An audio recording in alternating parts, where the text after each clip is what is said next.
திரு அண்ணாமலை அவர்கள் வந்து பிஜேபியை சேர்ந்தவர். அண்ணாமலை இருக்கார்ல, முன்னாள் பாரதிய ஜனதாவோட கட்சி தலைவர், மாநில தலைவரா இருந்தார்ல, அவர் வந்து கடந்த காலங்களில் செஞ்ச அந்த டிஎம்கே ஃபைல்ஸ் அப்படிங்கிற ஒரு வார்த்தை வந்து சோசியல் மீடியால வந்துச்சு. டிஎம்கே ஃபைல்ஸ் வந்து இன்னைக்கு வருது, நாளைக்கு வருது அப்படின்னு சொல்லிட்டு ஒவ்வொருத்தரோட திராவிட முன்னேற்ற கழகம் வந்து எம்எல்ஏ, எம்பி இவங்களோட சொத்து பட்டியல் வெளியிடுறேன் அப்படின்னு சொல்லிட்டு சொல்லியிருந்தாருல அந்த டிஎம்கே ஃபைல்ஸ். அந்த வார்த்தை கடந்த காலம் செஞ்சது இந்நாளில் இன்னைக்கு ஒண்ணு நடந்திருக்குது, நேத்து ஒண்ணு நடந்துச்சு. அதெல்லாம் நடந்து அந்த எம்பி அவர்கள் டிஆர் பாலு அவர்கள் வந்து ஒரு விஷயத்துக்காக அவதூறு வழக்கு அவர் மேல போட்டாங்க. அது வந்து இன்னைக்கு வந்துச்சுங்க சைதாப்பேட்டையில. அதை பத்தி ஒரு சுவாரஸ்யமான தகவல் எனக்கு கிடைச்சிருக்கு, அதை பத்தி சொல்ல போறேன். கூடவே திராவிட முன்னேற்ற கழகத்தை சார்ந்தவர்கள் மாண்புமிகு முதலமைச்சர் ஸ்டாலின் அவர்களை ஏமாத்துறதா அண்ணாமலை அவர்கள் சொல்லியிருக்காரு. அப்படி என்னப்பா அது வந்து திராவிட முன்னேற்ற கழகத்தை சேர்ந்தவர்கள் வந்து முதலமைச்சர் ஸ்டாலின் அவர்களே ஏமாத்துறாங்க. அதை பத்தி அவர் டீட்டெயிலா எக்ஸ் தளத்துல வெளியிட்டதை நான் டீட்டெயிலா கொடுக்குறேன், பார்த்து தெரிஞ்சுக்கோங்க.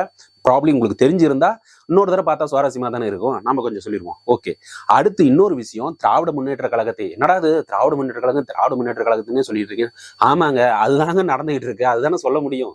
திராவிட முன்னேற்ற கழகத்தை சேர்ந்த ஐடி விங்கை சேர்ந்த ஒரு பெண்மணி இந்த எஸ்ஐஆர் அந்த லிஸ்ட் எடுக்கிற லிஸ்ட்ல உட்காந்து இருக்கிறாங்க. அங்க வந்த பாரதிய ஜனதா கட்சி சேர்ந்தவங்க, நீங்க யாருமா, நீங்க வந்து எஸ்ஐஆர் அந்த கவர்மெண்ட் ஆஃபீஸரா, பிஎல்ஓவா, என்ன சொல்லுங்க யாரு என்ன அப்படின்னு கேட்க அந்த அம்மா இருந்துட்டு அப்படியே சமாளிக்குதுன்னு வைங்களேன். அதை பத்தின டீட்டெயில்ஸும் பார்க்கலாம். மூணுமே உண்மையிலுமே இன்ட்ரெஸ்டிங்கா இருக்குது இல்ல, அதை பத்தி பார்ப்போம். அதுக்கு முன்னாடி எப்பவும் நம்ம ரெக்வஸ்ட் பண்றது, மறக்காம அந்த சப்ஸ்கிரைப் பட்டனையும் பெல் ஐக்கானையும் கிளிக் பண்ணிட்டீங்கன்னா நம்மளோட அரசியல் சார்ந்த நிகழ்வுகள், அவலங்கள், சமூக அவலங்கள் அப்படியே உங்களோட மொபைலுக்கு நோட்டிபிகேஷனா வரும்னு சொல்லிட்டு வீடியோக்குள்ள போகலாம். அதுக்கு முன்னாடி இந்த வீடியோ ஃபுல்லா கடைசி வரைக்கும் பார்த்தீங்கன்னா லைக்கும் ஷேரும் கொடுத்தீங்கன்னா, பார்த்துட்டு தான் இருக்க லைக்கும் ஷேரும் கொடுக்குறீங்க.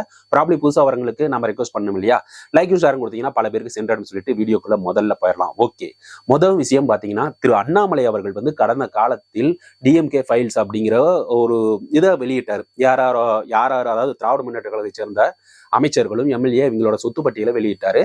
அதுல ஒருவர் தான் எம்பியா இருக்கக்கூடிய டிஆர் பாலு அவர்கள்.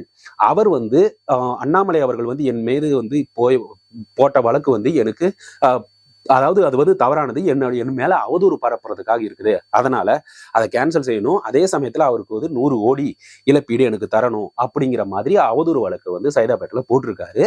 அதுக்கு வந்து அண்ணாமலை அவர்கள் உடனே சொல்லிடுவாரா, அவதூறு வழக்கு ஆமாப்பா நான் தெரியாம செஞ்சுட்டா அப்படின்னு சொல்லிடுவாரா. ஒரு டிஎம்கே ஃபைல்ஸ் ரிலீஸ் பண்ணுவாரு, அவங்ககிட்டயும் ஒரு எவிடன்ஸ் இது மாதிரிலாம் இருக்கதானே செய்யும். ஸோ அதனால வந்து அவர் உடனே ஏத்துக்கல, அவர் வந்துகிட்டு உடனடியா வரேன்னு சொல்லியிருக்காரு. வரேன்னு சொல்லி நான் வந்து டிஆர் பாலு அங்க வந்து குறுக்கு விசாரணை பண்ணணும், நான் சில கேள்வி கேட்கணும் அப்படின்னு சொல்லியிருக்கோம். சரி வாங்கப்பா அப்படின்னு சொல்லிட்டு இன்னைக்கு சைதாப்பேட்டையில நடக்கிறதா இருந்தது.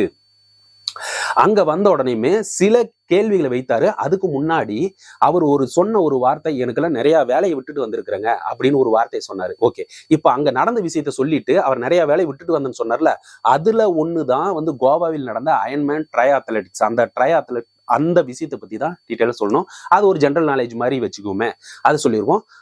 கோர்ட் என்ன சொல்லிச்சு அப்படின்னு பார்த்தா, அங்க பாத்தீங்கன்னா அண்ணாமலை அவர்கள் வந்து அங்க கோர்ட்டுக்கு ஆஜராயிட்டாரு. ஆனால் டிஆர் பாலு அவர்களோட வக்கீல் வந்திருக்காங்க, ஆனா அவர் வரல. அப்படிங்கும்போது கோர்ட் வந்து எங்க என்ன அப்படின்னு கேட்கும்போது இப்படி வந்து வந்துடுறாரு. அவருக்கு பார்லிமெண்ட்ல வேலைகள், பார்லிமெண்ட் சம்பந்தமான பணிகள் நிறைய இருக்கிறதுனால வர முடியாத சூழ்நிலையில் இருக்கணும்னு அண்ணாமலை அவர்கள் வந்து பதில் சொல்லிக்கிறார்.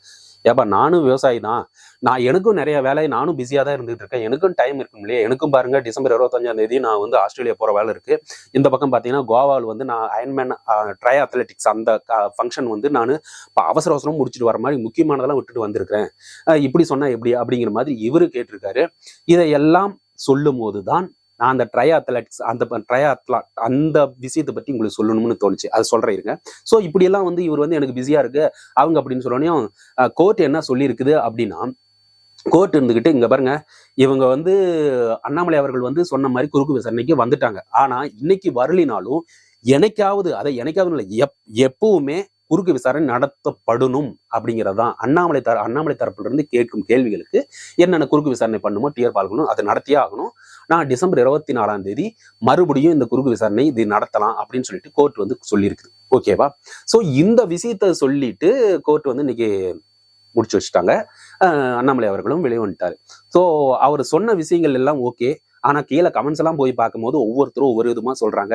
அண்ணாமலை சிங்கம், அவர் பாருங்க ஆண்மகன் அப்படி இப்படின்னு சொல்லிட்டு வராங்க. இந்த சைடு பார்த்தா டிஆர் பாலு அவர்களும் மேபி பணிகள் இருந்திருக்கலாம், அவர் வராத சூழ்நிலையும் இருந்திருக்கலாம். அதை பத்தி நம்ம வந்து இந்த சைடு சாஞ்சிக்கிட்டு அந்த சைடு சாஞ்சிட்டு இல்லை, யார் வேணும் கமெண்ட்ஸ்ல வந்து இப்படி எல்லாம் சொல்லிட்டு இருக்காங்க. அதை நம்ம வந்து பெரிதுபடுத்தி இங்க பேசணும் அவசியம் இல்லை. ஸோ மறுபடியும் வந்து டிசம்பர் 24 ப்ராப்ளி நமக்கு தெரிய வரும். என்ன குறுக்கு விசாரணை கேட்கறாங்க, டிஆர் பாலு அதுக்கு என்ன பதில் சொல்ல போறாரு, இது எல்லாத்தையும் பார்த்து டிஎம்கே ஃபைல்ஸ் அவதூறு வழக்கு வந்து இவர் மேல போட்டு 100 கோடி வசூலிக்க போறாங்களா அப்படிங்கிறது வந்து அங்க தெரியும். ஓகேவா? இப்போ நான் ஒன்று ஜென்ரலா ஒன்று சொல்றேன்னு சொன்னேன் இல்லையா, அதாவது கோவாவில் நடந்த அயன்மேன் ட்ரை அத்லெட் அந்த ஃபங்க்ஷன் என்ன அப்படின்னா, ட்ரை அத்லெட் உங்களுக்கு அத்லெட்டிக்ஸ்னா என்னன்னு தெரியும். ஓகேங்களா? இந்த ட்ரை அத்லெட்டிக்ஸ் 3 அங்க ஒரு கேம் மாதிரி நடக்கும். அதாவது அந்த தடகள விளையாட்டுன்னு சொல்லுவாங்கல்ல, 3 கண்டினியூஸனான உண்மையிலுமே அது ஸ்ட்ராங்கான பர்சன் மட்டும்தான் செய்ய முடியும். நீங்களோ நானோ ஈஸியா போயிட்டு அதை கலந்துக்க முடியாது. ஏன் அப்படி சொல்றேன் அப்படின்னு பாத்தீங்கன்னா, சொல்றேன் பாருங்க, அந்த ட்ரை அத்லெட்ஸ் அப்படின்னு என்னன்னு பாத்தீங்கன்னா 3 விளையாட்டு அங்க நடக்கும். அதாவது அந்த 3 ரொம்ப ஸ்ட்ராங்கானது. ஃபர்ஸ்ட் எடுத்தோன்னே அதுவும் கண்டினியூஸா நடக்கும். கிட்டத்தட்ட 90 கிலோமீட்டர் ஆட்ட ஒன்று பண்ணணும், 22 கிலோமீட்டருக்கு ஒன்று பண்ணணும், 2 கிலோமீட்டர் ஆட்ட ஒன்று பண்ணணும். என்னடா எத்தனை கிலோமீட்டர் 90 கிலோமீட்டரா 22 கிலோமீட்டரா டே அப்பா அப்படின்னு பாத்தீங்கன்னா, ஃபர்ஸ்ட் ஒரு 2 கிலோமீட்டர் ஏறக்குறைய 2 கிலோமீட்டர் தண்ணிக்குள்ளேயே ஸ்விம் பண்ணிக்கிட்டே போகணும், நீச்சல் அடிச்சுக்கிட்டே போகணும். இது ஒரு கேம். அது வந்து அப்படியே போயிட்டே இருக்கணும். இது வந்து உண்மையிலுமே உடல் வலிமை இருந்தா மட்டும்தான் அதை செய்ய முடியும். இது தொடர்ந்த உடனே 2 கிலோமீட்டர் ஆனோடனையும் கொஞ்சம் ரெஸ்ட் எடுக்கலாம். அங்க உடனே சைக்கிள் இருக்கும். அந்த சைக்கிள் எடுத்துக்கிட்டு கிட்டத்தட்ட ஏறக்குறைய 90 கிலோமீட்டர் அந்த சைக்கிள்லயே ஓட்டிக்கிட்டே போகணும். ஃபர்ஸ்ட் ஸ்விம்மிங்கு, அடுத்து வந்து சைக்கிளிங்கு. இதை முடிச்சுட்டு அங்கிருந்து நீங்க ஓடணும். கிட்டத்தட்ட 22 கிலோமீட்டர், ஏறக்குறைய 22 கிலோமீட்டர் நீங்க போனா மட்டும்தான் அந்த ஃபங்க்ஷன் நிறைவு பெறும், அந்த அயன்மேன் அப்படின்னு சொல்லிட்டு. ஸோ இந்த விளையாட்டை கலந்துக்கு தான் திரு அண்ணாமலை அவர்கள் அங்க போனாரு. அதை எல்லாத்தையுமே சிறப்பா செஞ்சு முடிச்சுட்டு வந்திருக்காரு. அதுதான் மேட்ரு. ஒன்னு ஸ்விம் பண்ணிட்டு பாதியிலேயே வரல, சைக்கிளிங் 90 கிலோமீட்டர் போயிட்டு பாதியிலேயே வரல, இதை எல்லாத்தையும் கடைசியா இருக்கிற அந்த ரன்னிங்லயும் போயிட்டு பாதியில வரல, கம்ப்ளீட் பண்ணிட்டு வந்தார். அதனாலதான் மோடி, நம்மளுடைய மாண்புமிகு பாரத பிரதமர் மோடி அவர்களே வாழ்த்து சொல்லியிருந்தாரு. நீங்களாம் பார்த்திருப்பீங்கன்னு நினைக்கிறேன். அதை வாழ்த்து சொல்லியிருந்தாரு. இப்போ புரியுதுங்களா?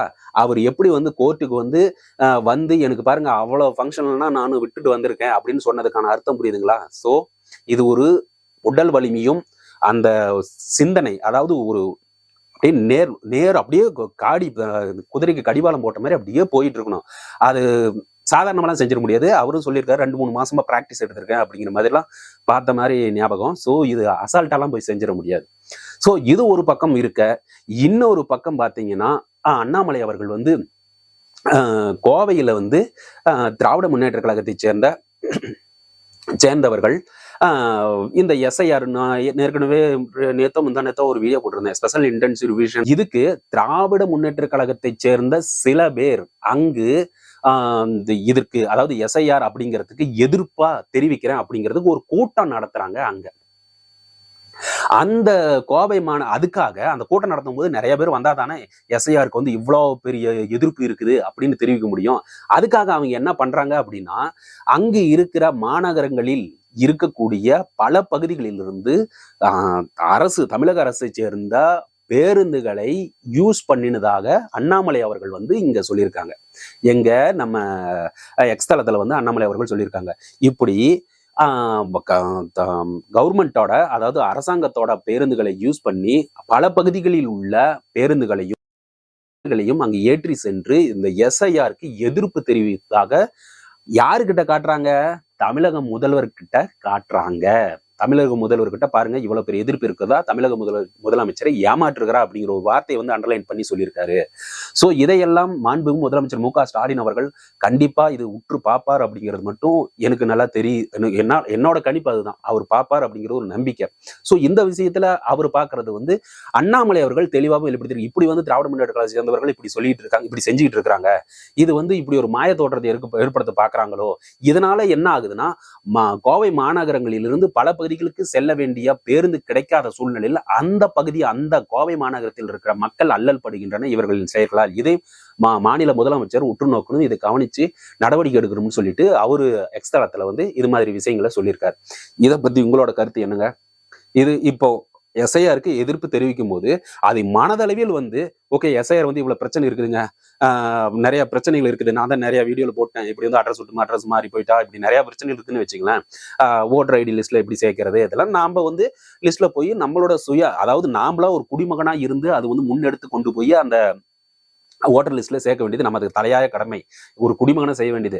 ஓகே, இதுல வந்து இவ்வளவு சூழ்நிலைகள் இவ்வளவு கஷ்டங்கள் இருக்குது அப்படின்னா தமிழகத்தில் இருக்கிற ஒவ்வொருத்தரும், ஏன் இந்தியாவில் இருக்கிற ஒவ்வொரு குடிமகனும் வந்து இதுக்கு எதிர்ப்பு தெரிவிக்கணும்னா அவன் மனதளவில் வெளிவந்து போராடணுமே ஒழிய இப்படி வந்து அரசாங்கம் சம்பந்தப்பட்ட பேருந்துகளை ஏத்திக்கிட்டு போய் இவ்வளவு கூட்டம் இருக்குது அப்படின்னு காமிக்குது, அதுவும் கட்சியோட தலைவருக்கு தெரியாமல் தலைவருக்கே இப்படி வந்து மாஸ்க் காட்டுறதுக்காக இப்படி ஒண்ணு பண்ணிட்டு இருக்காங்களோ அப்படிங்கிற மாதிரி அண்ணாமலை அவர்கள் சொல்லியிருக்காங்க.